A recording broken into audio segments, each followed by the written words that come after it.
Hey, it's Jake with High Point Land Company. See that? It's coming. I'm in a cornfield in southeastern Minnesota right now. I'm going to talk about land as an investment. You see all over the internet that land, look how red I am. I'm really not that red. Land as an investment is not a good thing. You hear it all the time on the internet. Land as an investment is not a good thing. It's bad. It doesn't cash flow. I don't know that they're necessarily talking about land in Minnesota, Iowa, Wisconsin, the Midwest, centrally located, highly productive soils in our country. Right now, like I said, I'm in a cornfield in southeastern Minnesota. This cornfield rents out for $275 an acre, paid upfront annually. So let me tell you a couple things I really like about land.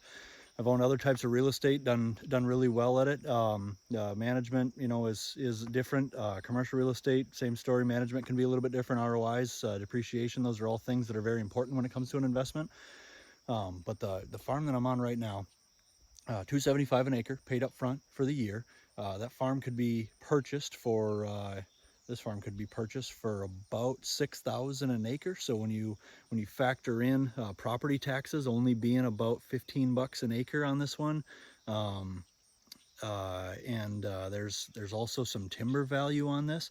So I'll talk about it as an investment from that perspective. So we have a little bit of timber, which happens to be Vernier quality walnuts. They're worth anywhere from $500 to $1,500 a piece to the landowner.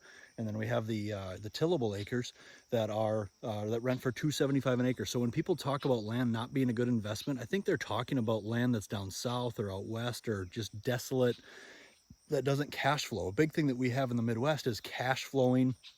I mean, not necessarily cash flowing, depending on what you purchase it for, but against your loan payment, if you do have a loan against it. What I'm talking about is cash flow that's created off of a piece of land from tillable land renting out every single year, paid up front. So you have a time value of money. If you compare it to a rental property or a commercial property, you're getting paid monthly for those payments. Whereas in farmland, all the farms that we manage at High Point Land Company are paid up front for the year in March or April, and they're paid up front. So this one, $275 an acre times how many ever acres it is, about 100 tillable, I think. There's 27.5 right there, 27.5 right there that's going to be produced. And then when you cut that timber, you're going to get that money, and let's say that it's $10,000.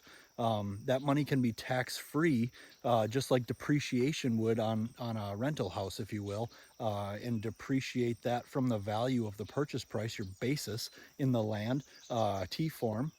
So there's a timber depletion form through the IRS that you can deplete the acres by removing that timber on the property, and then cash flow every single year. And land is super stable, almost no management. Our management fees, if we manage it, are dirt cheap.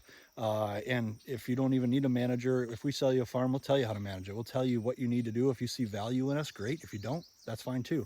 It's really not that difficult. So your management is never going to call you with a toilet leak, with a sink leak, with a door handle, any of that kind of stuff. You might have tile, but other than that, they're very, very easy management, anywhere from 3 to 5% rate of return on purchase price.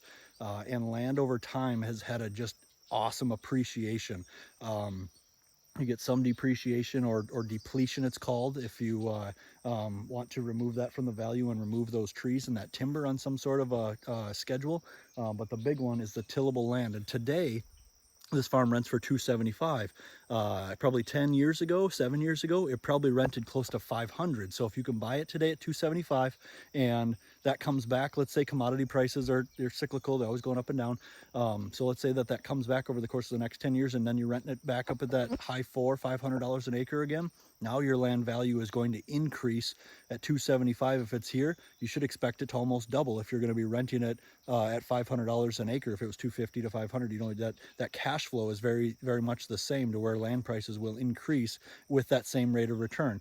Now they're different from a rental property or a commercial building, but when you take out management and expenses and repairs and that sort of thing on a farm, tillable farmland is an awesome investment. Half our sales get sold to investors that are doing just that, especially when they have cash from accumulated wealth through other things appreciating, rental properties, commercial buildings, that sort of thing, and they can 1031 exchange capital gains tax deferred. So they're saving that tax when they go into a farm like this one that I'm on today. That's a little bit about land as an investment.